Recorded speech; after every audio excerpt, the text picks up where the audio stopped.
രണ്ടാം ബലാത്സംഗ കേസിൽ രാഹുൽ മാങ്കൂട്ടത്തിന് മുൻകൂർ ജാമ്യം അനുവദിച്ച കോടതി വിധിക്കെതിരായി ഇതാ സർക്കാർ ഹൈക്കോടതിയിലേക്ക് പോകുന്നു.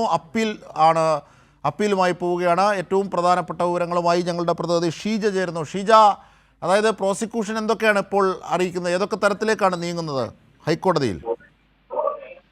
നിലവിലേതായാലും അതായത് ഈ രാഹുൽ മാങ്കൂട്ടത്തിൽ എംഎൽഎയുടെ രണ്ടാമത്തെ ബലാത്സംഗ കേസുമായി ബന്ധപ്പെട്ടുകൊണ്ട് മുൻകൂർ ജാമ്യം ഇപ്പോൾ തിരുവനന്തപുരം ജില്ലാ പ്രിൻസിപ്പൽ സെഷൻസ് കോടതിയാണ് രാഹുൽ മാങ്കൂട്ടത്തിൽ എംഎൽഎക്ക് അനുവദിച്ചിരിക്കുന്നത്.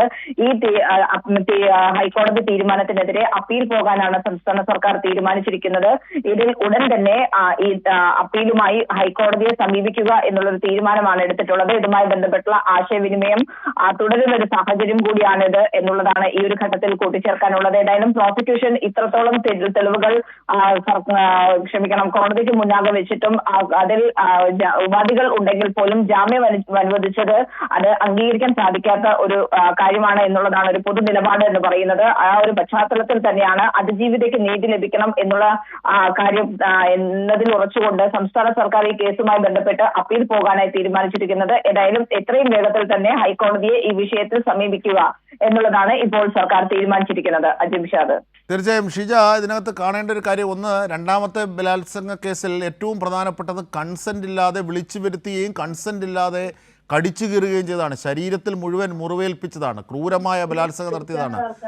ബലാത്സംഗം ചെയ്യണം തനിക്ക് നിന്നെ എന്ന് അയാൾ പറയുന്നതടക്കമുള്ള തെളിവുകൾ, രേഖകൾ, മൊഴികളൊക്കെ ഉണ്ട്. ഇങ്ങനെ ഒരു പശ്ചാത്തലത്തിലാണ് ജാമ്യം അനുവദിക്കുന്നത്, മുൻകൂർ ജാമ്യം അനുവദിക്കുന്നത്. അതിനെതിരെയാണ് ഇപ്പോൾ സർക്കാർ അപ്പീൽ പോകുന്നത്, അല്ലേ, ഹൈക്കോടതിയിലേക്ക്?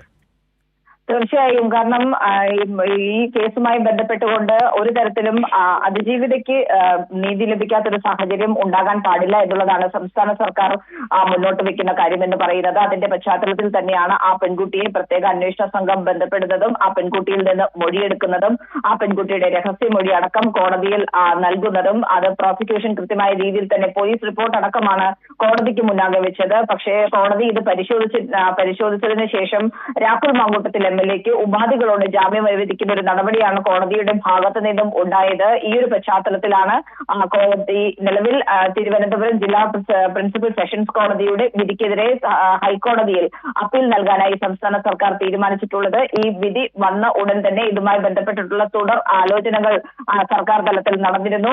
നിയമവശങ്ങൾ പരിശോധിച്ചുകൂടി തന്നെയാണ് ഇപ്പോഴേതായാലും അപ്പീൽ നൽകാനുള്ള തീരുമാനവുമായി സർക്കാർ മുന്നോട്ട് പോകുന്നത്. ഏതായാലും ഉടൻ തന്നെ ഹൈക്കോടതിയിൽ അപ്പീൽ നൽകാനാണ് തീരുമാനിച്ചിരിക്കുന്നത്.